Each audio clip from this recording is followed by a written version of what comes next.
Okay, thank you so much. Sir, naka-ano ako, di ba?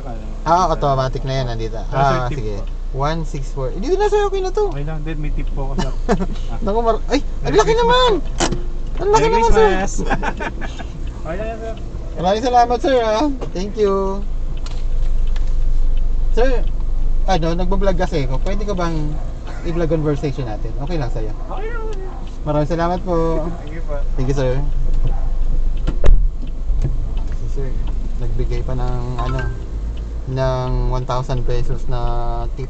Wow. Super bait. Yun.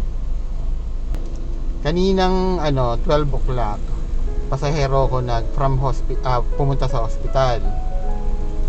Tapos nilibre ko ng pamasahe.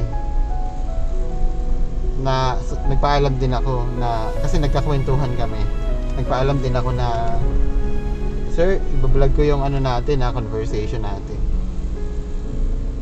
Kita mo ang bilis bumawi ng ang bilis bumawi ng kapalaran. Siguro parang ng Panginoon sa atin.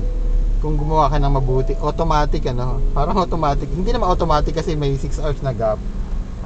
Pero andyan agad may blessing agad. Kita mo, may taong agad sa'yo. Diba? Sobrang na talaga ng sobrang bait ng Panginoon sa atin. Kaya dapat lang talaga gumawa lang tayo ng kabutihan